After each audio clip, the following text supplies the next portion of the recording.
welcome, welcome, welcome. Of course, hold on one second. Sorry.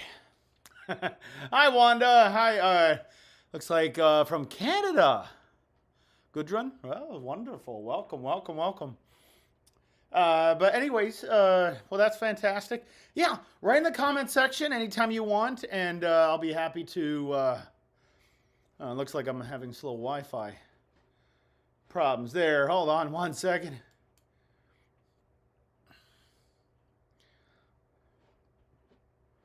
What's going on here? Hold on. Wait a second here. Hey, Dana.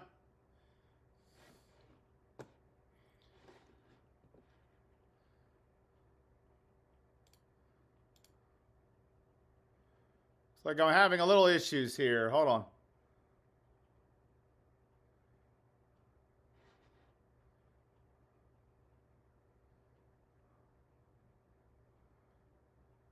Hey, Sherry. Sorry, guys. Just give me a second. I'm just... Can you guys see me okay? Can you see me moving? I'm looking at my other screen and it doesn't look like it's doing that. Can you give me a heads up if you can hear me or see me? Or both, rather. I mean, I love the technology side. It's just we have to work these things out. Seeing that okay. Hey, Larry! What do you got there?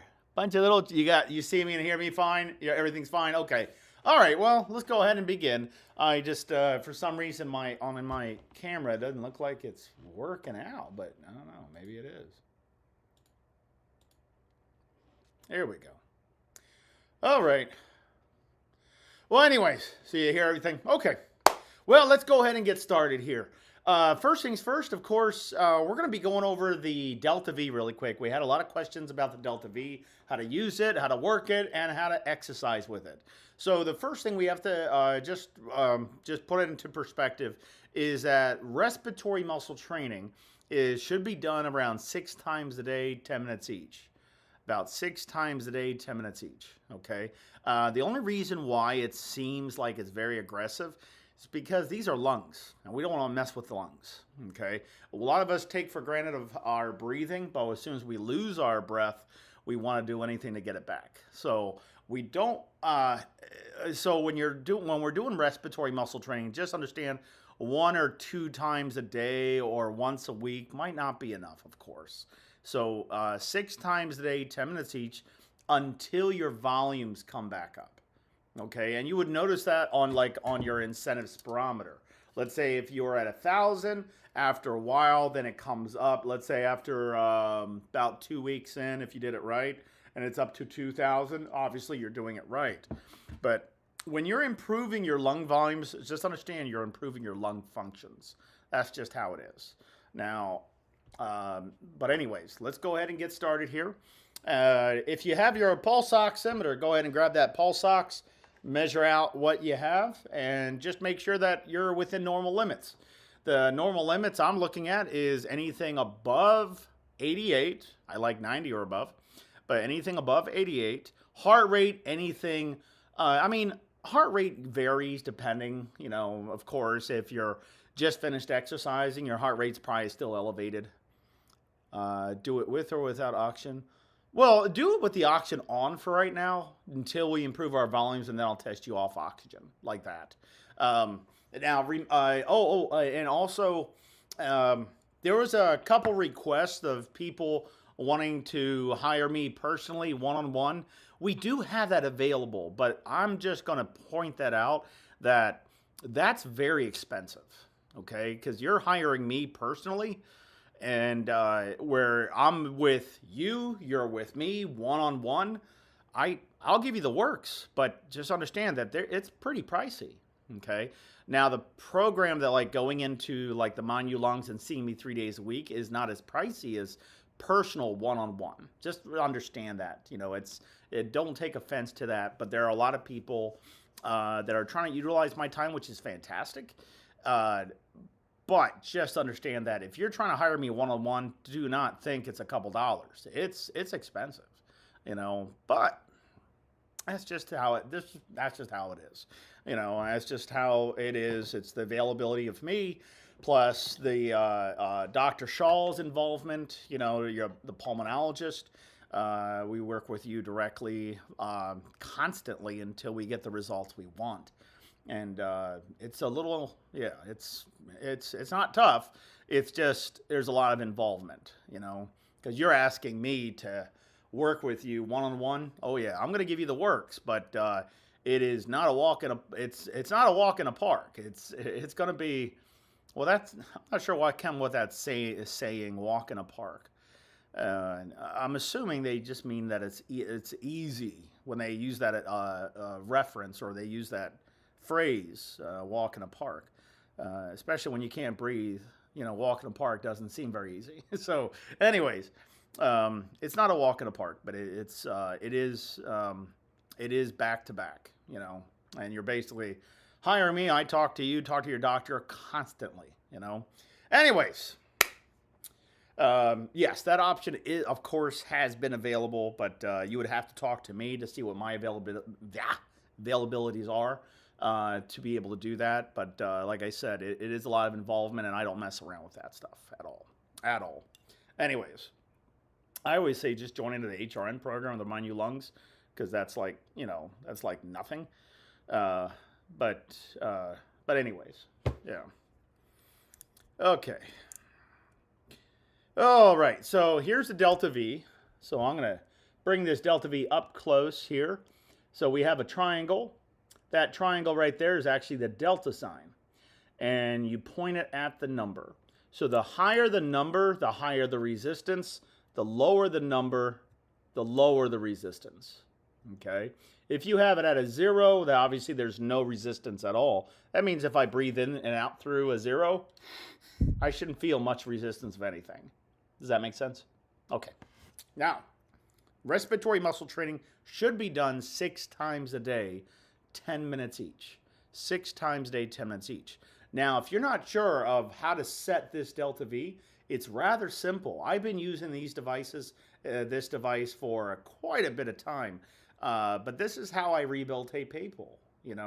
This is just one piece of the puzzle. Of course, yeah, I'm the 9755. Okay, very good.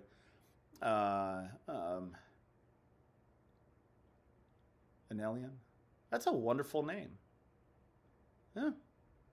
That's a wonderful name. I like that name. That's the first time I've ever seen that name. That's a great. Heart rate keeps falling. If heart rate's falling, there might be some cardiac issues or something like that. But just hang in there, okay?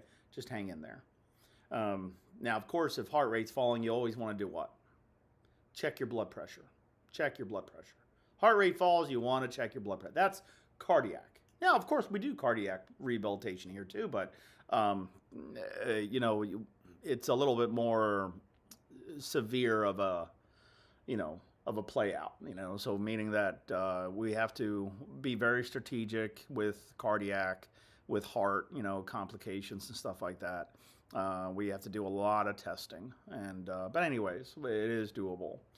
We have a lot of people with heart complications, of course, because it's lungs and heart kind of work almost side by side with each other, because that's where they're located. All right, so anyways, here's a delta V. Now, all these numbers, what setting should I be at?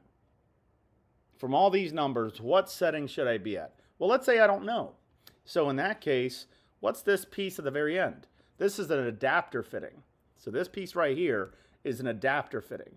That means this can fit, if I take the mouthpiece off this incentive spirometer, which is already off now, and I can attach this, mind you, I crinked my tubing up a little bit, that's why it looks a little funky there.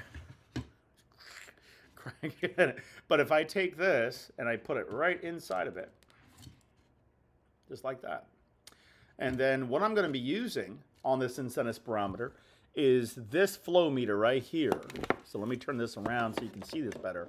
This float right here, that float, when I breathe into it, it floats. Now, when it comes to this float, if I am using the incentive spirometer for its intended purpose, and that is to do what? Measure Oh, it's the pacemaker. I see an alien. Um, this is to measure. That's why it's called an incentive spirometer. If this was an exerciser, it'd probably be called, I don't know, maybe an incentive exerciser. Incentive exerciser or something, but this is not an exerciser. This is a incentive spirometer. It's a measuring tool. Excuse me. I drank some coffee that went the wrong direction. Well, that helps. Okay. So I set, let's say, according to this, okay, if I use the incentive spirometer for its intended purpose, I would actually just keep the float in the middle, okay, the whole time. But as soon as I add resistance and I go from the 0 and I go up from a 1 all the way up to a 7, I cannot use this piston chamber anymore. I have to utilize this, okay, this float. This is one of the most important parts of this incentive spirometer, okay, because this is 4,000 milliliters. That means that's 2,000 milliliters. That means, you know, the 2-liter bottles of Pepsi and Coca-Cola, soda pop, you know what I'm talking about? Imagine those 2 of those bottles. How could you fit 2 of those big, huge bottles in this small little chamber here? You can't. So that's why you have to utilize this to make sure the measurement's correct. Now, if this was not there, this incentive spirometer, the diameter would probably be around 3 to 4 inches in diameter with a length of maybe about up to there. It would be very large, okay? But because this is a lot smaller, you have to have a bleed in, and that's where that flow meter comes into play, okay? So, now, that being said, let's go ahead and just pretend I don't know what the heck I'm doing here. And so I'm going to set this to a number 7. So right now this is at a number 7.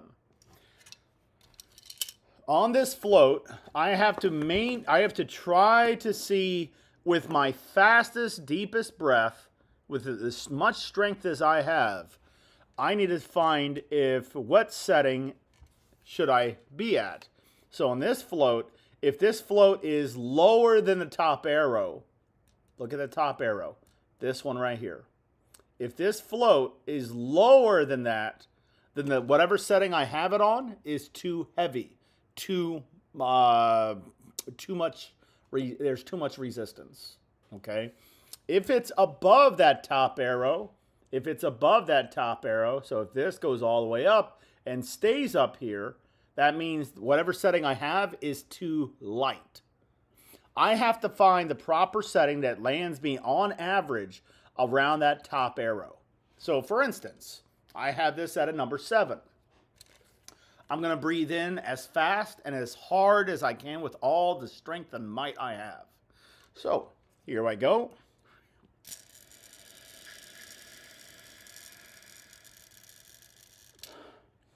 So what is that? I'm sorry, were you looking at that? Let me show you again.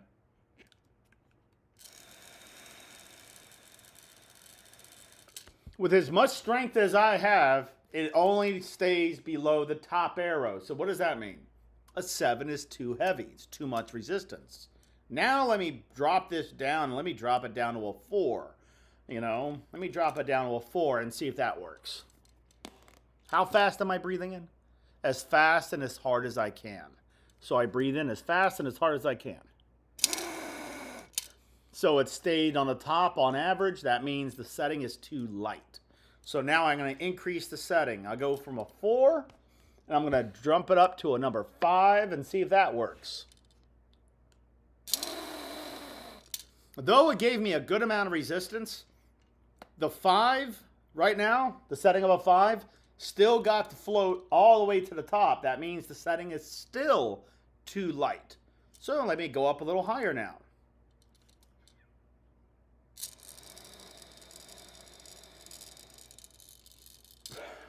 What does that mean?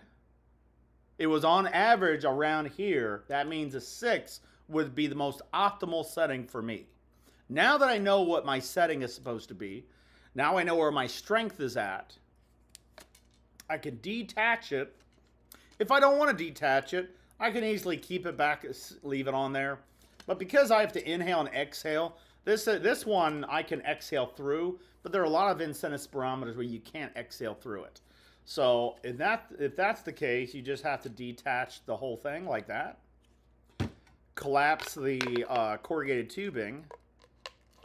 Mine won't collapse because I crinkled the ends of it, whatever. But anyways, this one won't collapse all the way because I messed it up. But I don't know. Maybe I was pulling out from my dog's mouth or something. But I can just use it like that. Okay. If not, I can just detach it. Now that I know what my proper setting is, I could just use it just the way it is. The only thing is how soon, and that's the proper terminology, how soon should I be able to fill my lungs up all the way to its max? 4 seconds. 4 seconds. So if I'm at a 6, which I'm at a 6 right now, okay, because I tested it on my in-center spirometer to find out what setting I'm supposed to be at. I place this in my mouth. I breathe in. I have to try to fill my lungs up in 4 seconds or less. So I have to move fast. I have to go fast. I have to breathe in fast as I can. Okay? So I have to breathe in. So there I maxed out. Okay, I couldn't add any more air into my lungs. Okay, now I'm going to exhale all the way out. How fast? 4 seconds, right.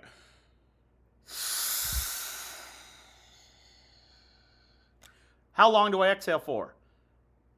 Yeah, try to exhale completely out in 4 seconds. Okay, so now that I understand, I have to fill my lungs up in 4 seconds, and I obviously have to empty my lungs in 4 seconds or less. Let's say if I'm on this in-center spirometer, I'm using this in-center spirometer, and I only got up to 1,000, let's say. Let's just pretend. I know mine is all the way up there, but let's just pretend I'm only at 1,000 milliliters, okay? That means if I inhale and try to fill my lungs up in 4 seconds, and I max it out, I'm at 1,000. If I exhale from there, inhale from there, exhale, inhale, exhale, inhale, I'll stay the same. Well, I don't want to stay the same. I want to improve my volumes. So what I want to do is now, once I count 1, 1,000, 2, 1,000, 3, 1,000, 4, and you maxed out your lung volumes, I'm going to count an extra 2 seconds above it. And the reason why is so I can improve my volumes. Because if I only inhale to my max and I exhale from there, I'll stay the same. And I don't want to stay the same. I want to inhale to my max, and I want to try to encourage a little deeper breath by keeping the muscles responsible for breathing. That's the muscles in between the ribs and the diaphragm. I'm going to keep them at a constant state of tension, like it's constantly trying to pull air into my lungs. Okay, but I'm not going to hold my breath. Don't ever, ever, ever hold your breath. So this is what I should be seeing.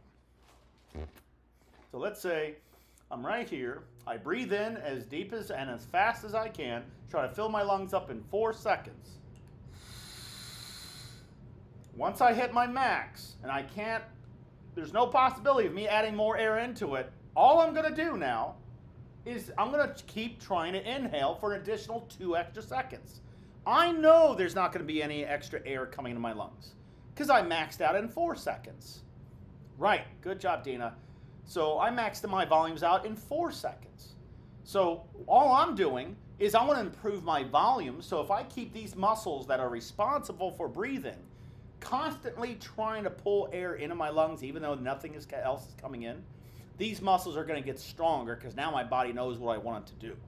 I want it to be deeper than that.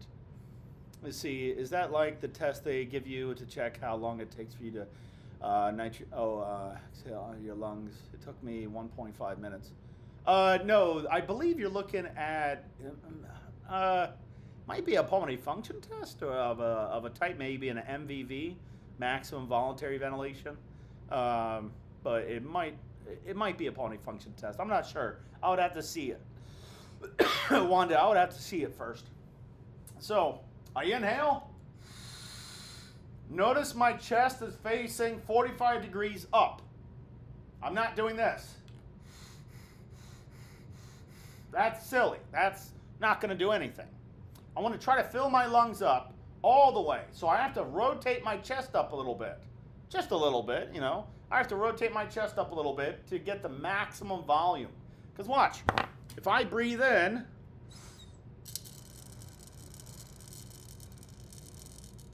okay, and just by pulling my chest up, will obtain more volume because you're alleviating some of the pressure off your diaphragm by pulling your chest up in case you got somewhat of a stomach, and that will bring in a little bit more extra air into those lungs. Okay? So is it beneficial to sit up straight? Yes! But when you're breathing in, pull your chest up. Okay? All right, so I fill my lungs up. My chest is facing 45 degrees up at an angle. When I exhale, my chest is facing about 30, maybe 40 degrees down. Well, it looks like 30 degrees down. Okay, so inhale, exhale. I don't normally have to breathe like this, by the way. I just want the ability to do that. I just want that ability. Okay? Now, let's do respiratory muscle training together. Now that we know how to do it, okay, and we should know by now of how to set the delta V to its proper setting, using an incentive spirometer's flow meter to determine the right flow rate, okay, or the proper setting. Okay, now, so what I'm going to do here is we're going to do this together, but I can't have this in my mouth and talk at the same time. So I'm going to keep this out of my mouth, and I'm just going to keep it on the side just for me, so you can see that I'm having this in my mouth, meaning you should have it in your mouth, okay? But because I can't talk, you can't hear me. So I'm going to have to keep this out of my mouth while I coach you. So here we go.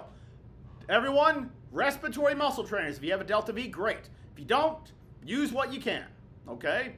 That can be coffee straws, that can be a belt. The belt, you would have to tie the belt and pull it around your torso using your own arms as your tension. Okay, like me, like this. This is not the most optimal thing to use because this will hurt, I think. But let's say a jump rope.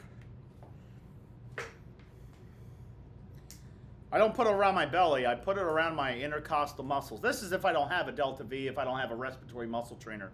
I'll just do this. And what I'll do is I'll put this right where I can still feel ribs right here. So up here is above the lower rib point. Okay? So all I'm doing here is, remember, this is not on my stomach. So I'm going to pull tension nice and tight, and I'm going to breathe in real deep. As you can see, the muscle contractions. Exhale. What I'm doing is using my arms, my muscle in my arms, and my back actually, but using my muscles as a way to provide resistance. So the tighter I pull it, the more resistance will be created. Does that make sense, everybody? Okay. So if I don't have a delta V, I can do that. A belt works the best, by the way, as long as it can wrap around you. Okay. All right. Anyways, if you don't, you can personally breathe in and out if you want to try that. All right. Delta V, set it to its proper setting. Place it in your mouth when you're ready. Please. Good info, huh? Yeah. Yeah, somebody said, well, my doctor said, I said, you know, I went to med school. No, I mean, I took my MCAT to go to med school to become a cardiologist when I first started. I went into pulmonary instead. But I would never, if I go to a doctor, say, hey, doc, I'm out of breath. I can barely walk 5 feet, and most likely the doctor is going to give me oxygen and then probably an albuterol treatment, you know, or give me some albuterol to use. It's not going to tell me, okay, take 1 step, breathe in, 1 step, breathe out. It's not going to tell me, do respiratory muscle training to pick up your lung volume so you can bring in more air into your body and remove enough carbon dioxide to lower your work of breathing. Doctor's not going to say that. Doctor's going to say, hey, let me prescribe you, you know, some oxygen and this and that, and, you know, that's not what I want. I want to fix this problem. I don't want to linger and keep medications constantly using me as a pincushion. You know, I don't want to do that. So I don't go to a doctor for therapy, unless it's a psychologist or a psychiatrist, maybe, right? But I don't go to a doctor for therapy. I go to a doctor when I need medications if I'm sick or something like that. And it, just some doctors just don't know. A lot of them should, you know.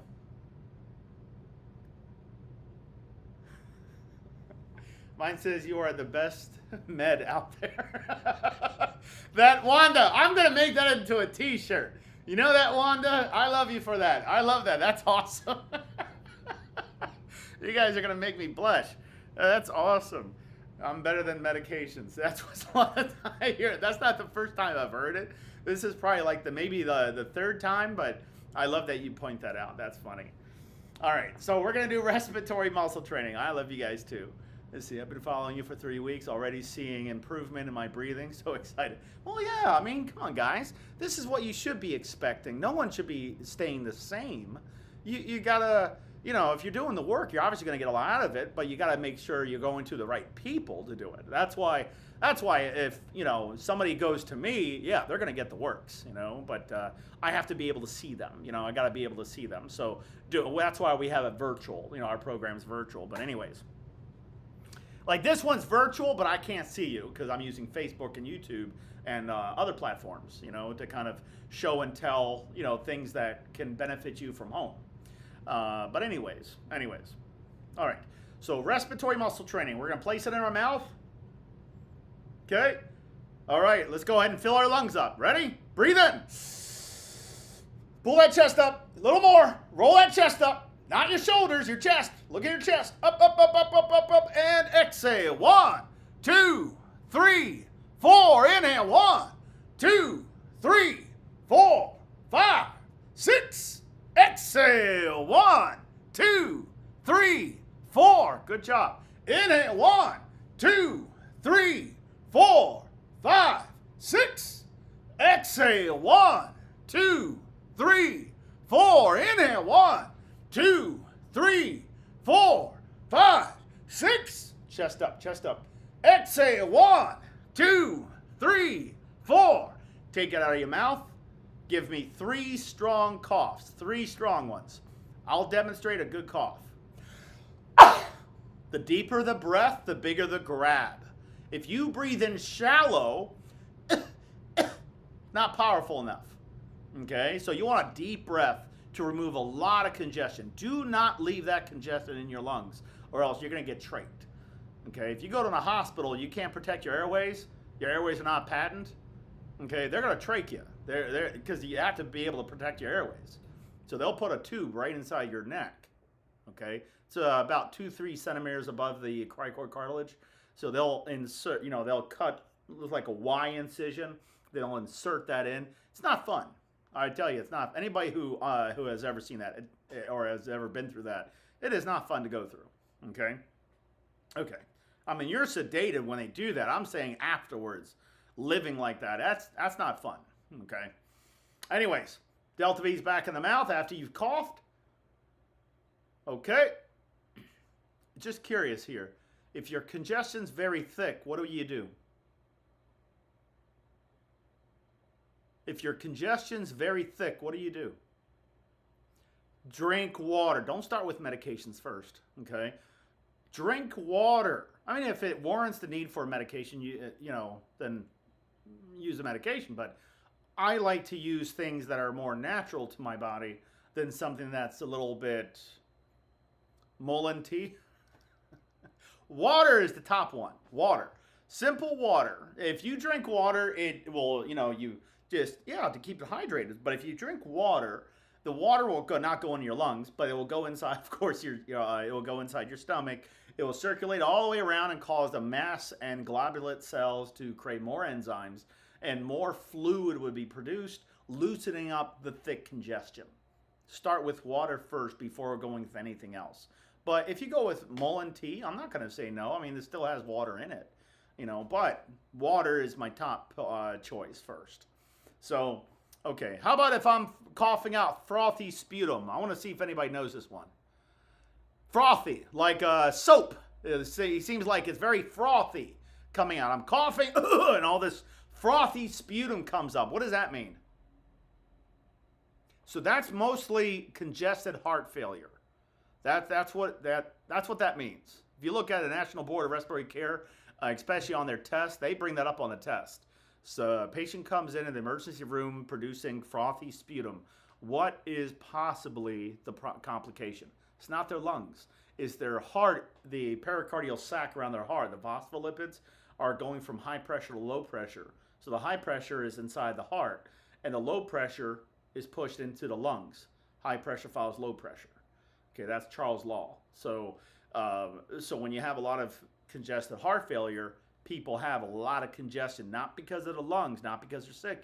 It's because their heart is just pushing that fluid out because it's a higher pressure, congesting the heart, So the high pressure follows low pressure, and that's what that means. How about green congestion? What does that mean? Green. Come on, guys. I'm here to save your life. Green congestion. Infection. Very good. Infection. Okay, how about yellow congestion? What does that mean? Your eosinophils are up. That means your what? Your IgE. Yeah, your eosinophils are up. Very good, Sheila. Very good, Mark. Very, very good. Very good, Wanda. So yellow is, we can still treat it as an infection. A lot of doctors do, but it's more inflammation than anything. So it's a lot of inflammation. Okay. So green, infection. Yellow, inflammation, but sometimes we look at it as an infection. Some doctors will give you like a Z-Pack or something, just in case, just to cover it, just in case that happens. Because, sometimes when you have a lot of inflammation, could cause a lot more problems, and you can get an infection if it's not taken care of and resolved soon enough. Okay. Let's go ahead and place this back in our mouth and breathe in. Ready?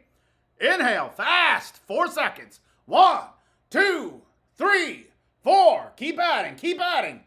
5, 6, exhale. 1, 2, 3, 4. Inhale, 1, 2, 3, 4, 5, 6.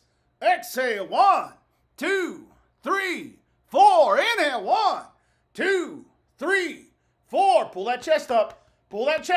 5, 6. Exhale. 1, 2, 3, 4. Inhale. 1, 2, 3, 4, 5, 6. Exhale. 1, 2, 3, 4. I had one person say, "Why is he yelling at me?" I'm not yelling. I'm just talking loud enough so everyone can hear me. And plus, it's supposed to... I'm like a drill sergeant guy, man. That's just how I am. I don't mean any... Don't take offense to that, But anyways, so we're gonna keep this in our mouth again. We're gonna put this back in our mouth. This time, if you can see how I'm seated, this time I'm gonna turn my shoulders only. I am not turning my neck only to my right or my left. I am turning 90 degrees. I need to turn my torso because my diaphragm is in here, right here, just below my ribs. So I need to turn my torso to give me a little bit of a challenge. And what I'm really doing is stretching out my lungs and working on muscles. So turn to your side. You have 4 seconds to fill your lungs up. Nothing more. But try to fill your lungs up in 2 seconds. Let's try it. Okay? Let's not try. Let's do it. Okay? All right, so let's turn. And here we go. Inhale. 1, 2, 3, 4. Exhale. 1, 2, 3, 4. Inhale. 1, 2, 3, 4. Exhale. 1, 2, 3, 4. Inhale. 1, 2, 3, 4. Exhale. 1, 2, 3, 4. Inhale. 1, 2, 3, 4. Exhale. 1, 2, 3, and switch. Switch to the other side, please. Thank you, Sheila. I love you too. All right, stay on this one side. Here we go again. All right, you ready? How fast do we fill our lungs? As fast as you can, but try to go 2 seconds or less. but you have 4 seconds to complete it.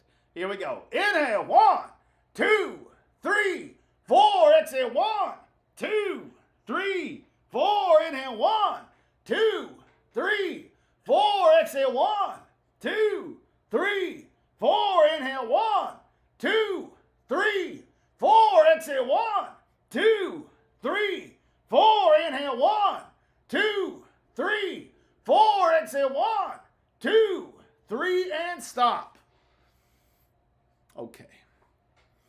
That's a lot of breathing, so you might get a little parched. So you might want to probably drink something to kind of lubricate your mouth a little bit, just to get a little parched. I'm using coffee, but don't use coffee. I like my coffee. I like my coffee. All right, I'm Italian. Coffee is the thing. That's my thing. Okay, but I know it's a diuretic. But I love my coffee. Makes me cough. Good. If you cough, if Bob says it makes me cough, so that's actually a good sign, believe it or not. The reason why it's a good sign is you're stretching out your lungs and your lung parenchyma that has all that scarring on it, so that when you stretch it, think of it like this. So you're stretching your lungs because there's so much scarring on there. If I had something, here, I'll use a fishing line. Let me pull this guy out here without making a mess. So pretend this fishing line here represents scarring. So my lungs are elastic. The scarring, like I'll breathe in, breathe out. But as soon as I breathe in too deep, the scarring is getting pulled. And that's going to cause that agitation in my lungs as I pull that. So if I breathe in shallow, let's say if I breathe in shallow, there we go. If I breathe in shallow, I won't cause that agitation. But as soon as I pull too much tension on that scarring, it's going to cause that glottic pharyngeal spasm. You start coughing very violently. That's a good sign. What that means is that you're improving your lung volumes, improving it to where your lungs are going to become more compliant, even with the scarring. Your scarring will still show up on your x-rays, but they're more compliant because you stretched out your lungs, making breathing a lot easier. But that means your cough will soon go away, Bob. If you're doing the respiratory muscle training, go through the cough, because you're going to find that, let's say I have that problem, okay? And by the way, a lot of patients have this problem. You're not the only one, I promise you, Bob. But let's say I breathe in and I start coughing very violently. If I go above it,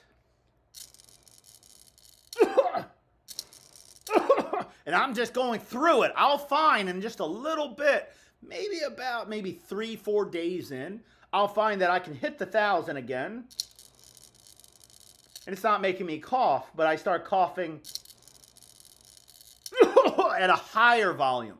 What I'm doing is just moving that agitation point from a low lung volume at 1,000 back up again, back up again, back up again, back up again. Now I can take a very large deep breath without coughing. But people, what they'll do is they hate that cough, and I don't blame them. They hate that cough, so they'll try to breathe under that volume.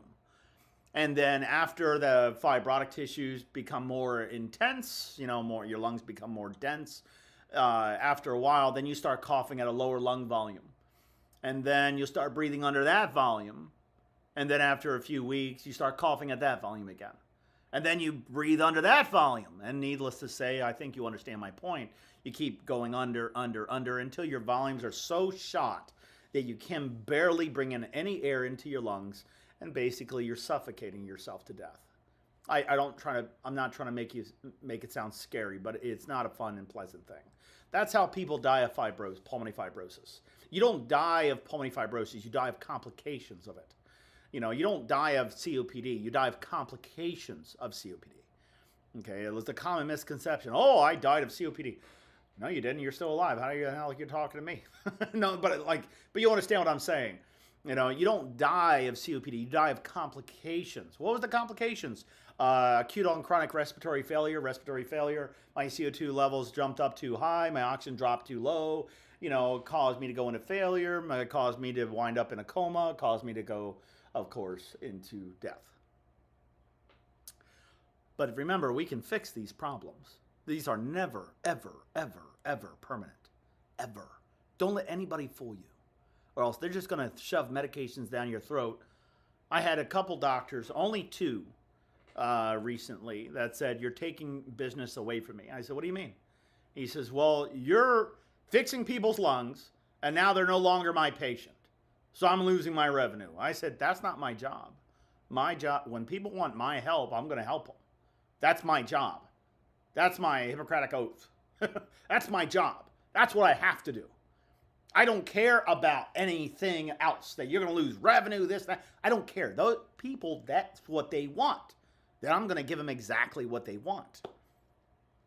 There's no hoping it, Chrissy. It's either we do it or we don't. If you do it, you will get an increase. It's just how it is. It's just how it is. There's no hope in this. I don't hope to get better. I work on it to get better. Okay? Does that make sense, Chrissy? Don't take offense to how I say that. Some people take offense. I'm just very direct. Okay? But don't take offense to that. It just means that you will get an increase. I don't quit until I get the results I want.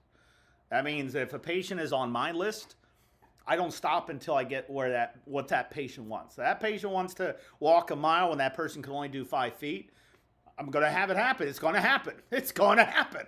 If somebody wants to come off oxygen entirely, even though they've been on for 8+ years, I'm going to do it because I know how to do it. And it's not like, all right, let's take it off and hope for the best. No, doesn't work that way. I know what I have to do. I have to improve lung functions, lung volume, so that person can breathe in more air to supply enough oxygen for their body so they can come off of oxygen.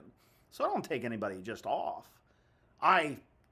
Yes, I improve their volumes, and then I test it. All right, come off oxygen, stand up, start walking. Let's see how low it goes. Doesn't go low. Okay, so then let's do a 6-minute walk test. We do a 6-minute walk test. You're not wearing oxygen. Then I see, okay, so your 6-minute walk test, no oxygen drops. It would never drop below 88. You're good. You were breathing deep enough for the exercises, for the walk. You're good. And then I send a note out to your doctor saying, "Hey, doc, your patient, Miss Smith or somebody, did a 6-minute walk test, oxygen didn't drop." Your doctor then calls you back in, says, "I'm going to test this myself." Does a pulmonary function test and does a 6-minute walk, sees it, verifies it, and then you're off oxygen completely. Most of the time, I see when that does happen, doctors don't take you completely off. What they'll do is give it to you as needed. So they say, don't wear it unless you absolutely need it. But if, let's say 6 months goes around, where you didn't have to use it, they're like, okay, well, obviously it's just a waste of time. We'll have the DME company come over, pick up the oxygen bottles, but you're off oxygen completely. That's how from my experience, that's what I've seen. Your oxygen leash, yeah, I can understand that very much. It's kind of like a leash where you can't go any direction because it's constantly pulling you back. But if you really want to come off, don't worry about it. My doc keeps me on nocturnal. So nocturnal oxygen. So that's one thing I also specialize in, is with people that have sleep apnea. Of course, that's what I do. Part of what I do. But let's say the body doesn't have the right amount of muscle to breathe throughout the night. So then you need nocturnal oxygen to supply because you're breathing too shallow. Let's say you're not breathing at all, then you get a CPAP or maybe even a BiPAP to help ventilate. Okay, what I would do is I would increase your muscle growth so your body has the muscle ability to breathe throughout the night deeper. And then you can come off a CPAP or a BiPAP or nocturnal oxygen. That's how it's supposed to work. Most people come up to me and say that they want to decrease their work of breathing. I make sure that they understand that it's not the oxygen that causes the out of breath necessarily. It's not oxygen stimulus. It's CO2 stimulus, meaning when the carbon dioxide comes up, that's where the person starts feeling winded or out of breath when CO2 elevates. And you can't look at that on a pulse oximeter, like on a pulse oximeter. You can't look at that on a pulse. Oxygen and CO2 are two different things, two different gases. But on the pulse ox, I can look at my pulse, not my oxygen, look at my pulse to determine how high my CO2 is. For instance, if I'm exercising, I will expect my heart rate to be above 100, maybe 120. Okay, that means my CO2 is elevated. That means I have to be breathing faster and I have to be breathing deep enough to satisfy a breath. If I don't and I'm breathing too shallow, the best thing I can do is ever is sit down and just not do anything, because as soon as I stand up, my oxygen drops, heart rate comes up too high. That means CO2 is coming up and I'm getting very winded. Does that make sense, everybody? Oh, you don't use the oxygen? Oh, that's fine. I mean, look. The only time oxygen is really warranted, everybody, the only time oxygen is very warranted is when the oxygen drops and doesn't come up. Not when the oxygen drops and comes right back up really quickly. That's actually a normal response. People don't think that. They're like, oh no, it dropped, it's a bad thing. No, it just means your body's using it. Your body's using more of it. They do have a device like that. Chrissy, they do have a device. It's called an end-tidal CO2 monitor. But it's a little bit expensive. So the end-tidal, I bought one the other day and I was showing it to my class I was showing them what happens to my CO2 when I breathe slow, and it was elevating dramatically high. If I breathe a little quicker, my CO2 levels went back down to normal. If I breathe over excessive, of course, I'm hyperventilating, But that device, just look it up. It's called an end-tidal CO2 monitor. And the cost is roughly around $2,000 and above. $2,000 or above. So it's a little expensive, but you don't need to have something like that. But maybe in the future they do something a little different, I don't know, maybe they do. Maybe they make it cheaper, But it's not really used for it's used for clinical sides, not necessarily for people that just want to know their CO2. If you really want to know your CO2, think of it like this. Really, think of it like this. At rest, without moving for 5 minutes, check your heart rate. If your heart rate is around 70 to 80 beats per minute, then assume your CO2 is around 40 millimeters of mercury. If your heart rate is elevated at rest, without moving, okay, you're not moving, and your heart rate is already 115 without moving. You've sat down for 5 minutes.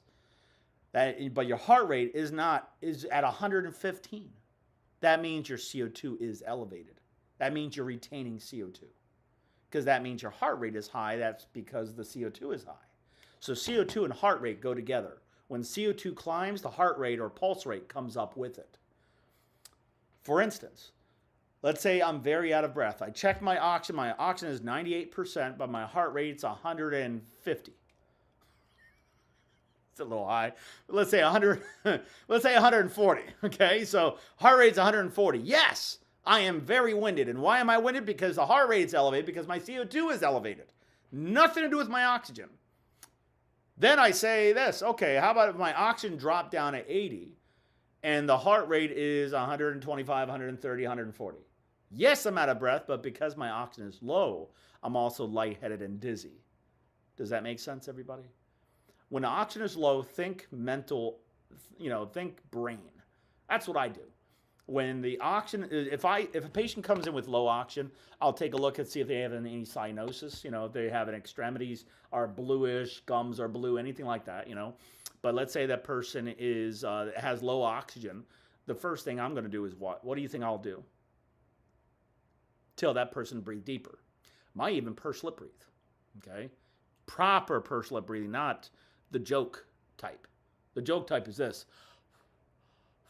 That's not purse. It looks like purse lip, but it is not purse lip breathing. That is not purse lip breathing. Purse lip breathing should be, your breath should be strong enough to move like a piece of tissue So if I hold this out in front, I breathe in real deep, purse my lips, this should move violently. Violently. Okay? So if I, so let me just try it. I'll show you what I'm talking about. If I do this,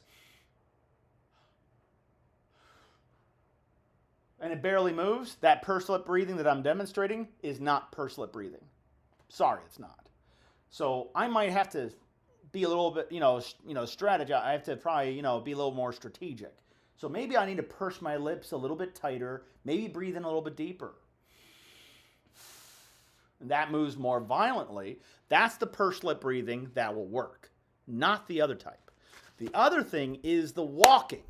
People in Facebook and YouTube have utilized the walking and breathing, and they found that they are able to actually walk further, longer. Going upstairs, I had 2 people say that they were able to go upstairs just from my strategies. These are simple, basic strategies. They're not complicated. But if I take a step, and let's say I know I'm sitting down, but let's say I'm taking a step. Inhale, chest rise breath. Always, always a chest rise breath. Never, ever breathe under that. Don't breathe like this, because that could be the same thing as suffocating.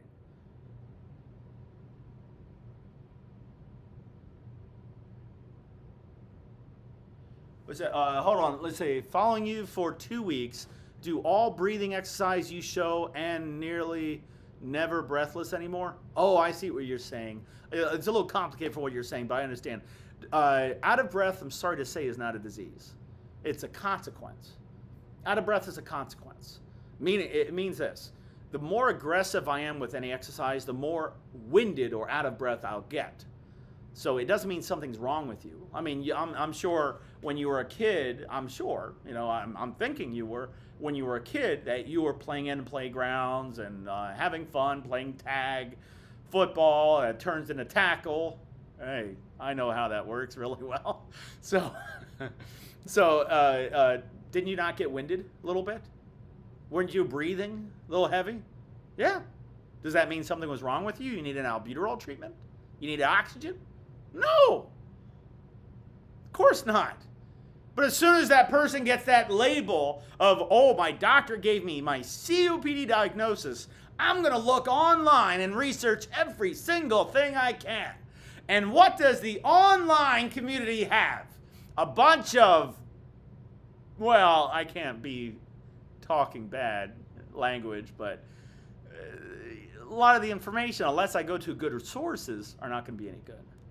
So the information I find, okay, you got to keep oxygen here. Oxygen on this side, it says if oxygen is dropped, I'm very out of breath. Oh, yes, that's true. No, it's not. They don't know where they come up with that stuff. They do that to worry people so they can buy things. I mean, that's to me what they do. They like, oh, you need this. Oh, drink this tea. Drink this tea. Oh, put these 2, I saw that the other day. Bring these 2 drops put 2 drops underneath your tongue, and it will clear your whole lung disease and bring it fresh again. You just 2 drops underneath your tongue. Are you kidding me? Are you kidding me? No one should ever fall for that. That's crazy. I couldn't do 3 steps on the stairs without holding. Hold on, wait. I want to hear that one. Hold on. Let's see. Mark said, I couldn't do 3 steps on the stairs without holding walls. 6 weeks of pulmonary rehab and a treadmill at home and breathing exercises. I feel brand new along. Excellent. I love that. Great job, Mark. Great job. I could do many things I was not able to do again, even climbing stairs. I love it.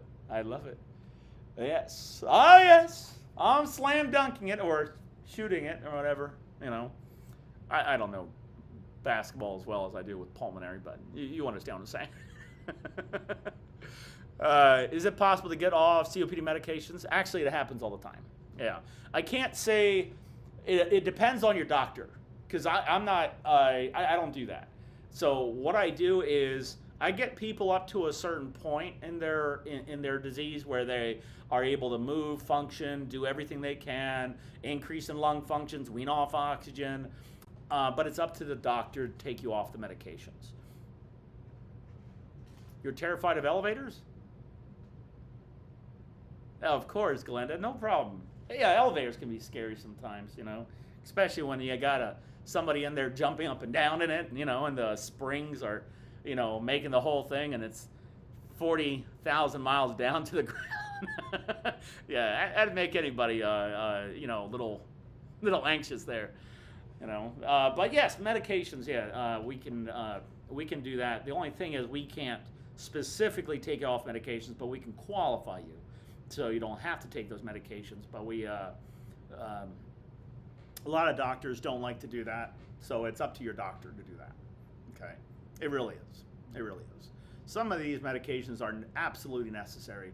Some of them are used a little bit too excessively, like the albuterols, and people use the albuterols when they feel out of breath. I'm like, why? So what doctors are thinking when you're out of breath, they're thinking you're wheezing, not that you're just winded. So when people say, all right, I'm out of breath, I'm going to take albuterol, the doctors are assuming you're wheezing. It's a beta-2 drug. It works on your lungs. It doesn't work on your CO2. It helps alleviate if there is inflammation there. If you are wheezing, it'll make it easier to breathe. Sure, of course. But that's not what it's meant for. It's meant for wheezing. Albuterol is meant for wheezing, not out of breath. If I'm exercising and I get winded, it doesn't mean I need an albuterol treatment.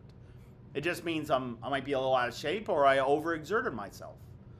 Okay. You can do stairs now? I love it, Glenn. I love it. I love it, Glenda. I love it. Is it Glenn? You go by Glenda or Glenn? Glenda. No, Glenda. Glenn is, I think, is the male version, right? Yeah, never mind. No, Glenda. I use a lot of nicknames. People, even though my name is short, Alex, people will say, hey, Al. Hey, Al. It's like Alex is not short enough. They go with the Al. It's like, all right, whatever. That's fine with me. Okay.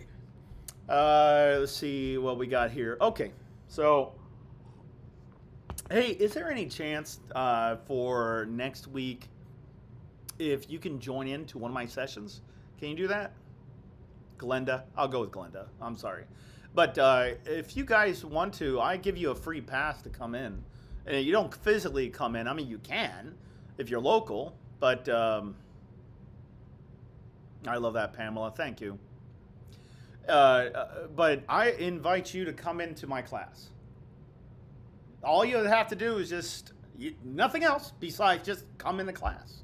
That's it. I want to see what you're doing. I want to see what's going on, type of thing.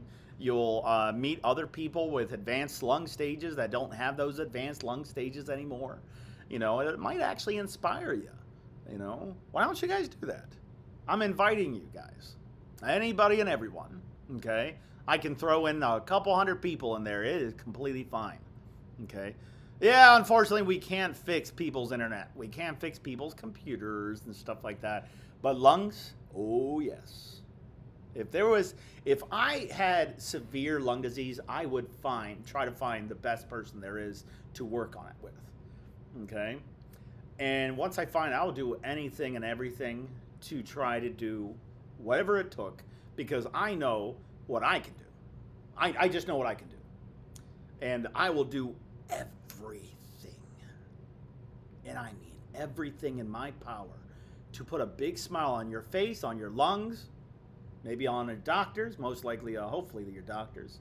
Some doctors just like to keep patients so they can keep revenue, and I understand that, but that's not my job. My job is to rehabilitate people, and that's what I do for a living. Not to collect revenue and all this stuff, and you're making me lose my patient. Now they're off oxygen, now they're off medications.